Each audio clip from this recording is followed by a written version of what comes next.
좋은 의미를 가지고 있음에도 불구하고 사용하는데 조심스러운 단어들이 있다. 동무나 인민 같은 단어들이 대표적이다. 동무는 친구를 뜻하는 매우 정감 있는 단어이고, 인민은 관직에 있는 사람들과 평민을 모두 포함한 시민 또는 백성이라는 평범한 말임에도 불구하고 북한에서 많이 사용되고 있다는 이유로 언급하는 것을 꺼리게 된다. 한편 공화는 원래의 의미가 오염된 대표적인 경우다. 공화는 사마천의 사기에서 유래한 말이다. 중국 주나라 시대에 여왕이 폭정을 일삼자 중신들이 여왕을 쫓아내고 공동 통치한 시기를 사마천이 공화라고 불렀다. 왕이 없는 통치를 의미하는 이 단어가 개화기 때 동아시아에 전해진 리퍼블럭의 번역어로 선택이 되어서 오늘날까지 통용되고 있는 것이다. 공화주의에는 자유, 평등, 법치 등 여러 가지 원칙이 있지만 필자는 공화주의의 핵심은 공존에 있다고 본다. 이 공존의 정신은 혼합정의 원리에 담겨 있다. 대표적으로 고대 로마 공화정의 정치체제가 혼합정이었는데 왕정, 귀족정, 민주정의 요소를 섞어서 귀족과 평민을 비롯한 여러 세력들이 서로 견제와 균형을 이루도록 만들었다. 더욱 중요한 것은 서로 치열하게 싸우더라도 상대 세력을 완전히 말살하기보다는 적당한 선에서 타협하고 인정했다는 점이다. 이러한 공존의 정신은 로마가 세계 최강국으로 성장하는 원동력이 됐다.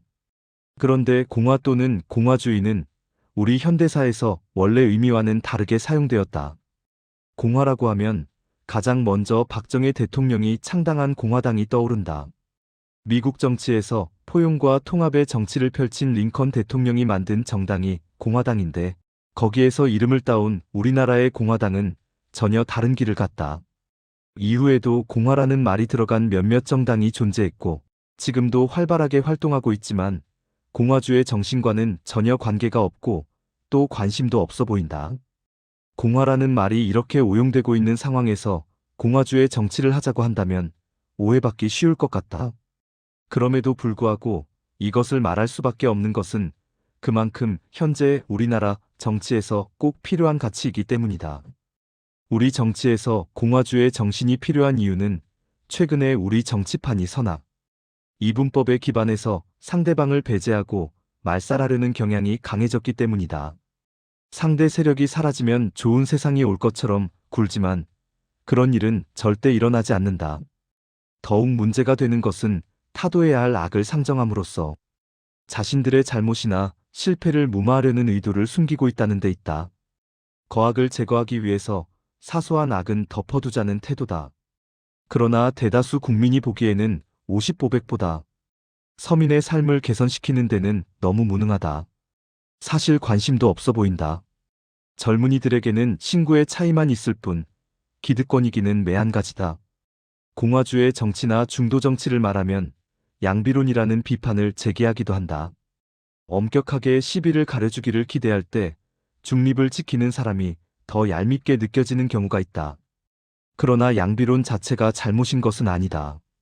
둘 다 잘못해서 잘못했다고 하는데 무슨 문제란 말인가? 양비론은 절대 안 된다는 태도에는 기득권의 논리가 숨겨져 있다. 제3의 대안이 충분히 존재할 수 있는데 아무리 잘못했어도 반드시 둘 중 하나를 선택할 것을 종용하는 논리 말이다. 그런데 상대당을 사라지게 만드는 방법이 있긴 하다. 아주 간단하다. 당분간은 상대당이 뭐 하는지 또 뭐라 말하는지 관심을 끊고 다른 무엇보다도 민생을 개선하는데 매진해보라. 국민들의 마음은 자연스럽게 그 당을 향하게 되고 상대당은 자연스럽게 소멸할 것이다. 어떻게든 적을 만들어서 공격하지 않으면 못 견뎌하는 정치인이나 정당은 사실 민생에 올인할 실력도 의지도 없기 때문에 그런 것이다. SNS에 올라오는 정치인이나 정치지망생들의 글을 보면 자신들이 무엇을 하겠다는 이야기보다 상대당 지도부 비판으로 가득 차 있다. 몇 년 전에 길거리에 넘쳐났던 정치인들이나 지방자치단체장들이 내건 NOJAPAN 현수막도 비슷한 경우다. 정치를 너무 쉽게 하려고 해서는 안 된다. 당장의 분위기에 편승해서 이익을 보려는 얄팍한 수일 뿐 그것이 상대당을 이기는 길도 일본을 추월하는 길도 아니다. 그리고 국익에도 결코 도움이 되지 않는다. 다시 한번 강조한다. 민생에 집중하라. 그것이 유일한 답이다.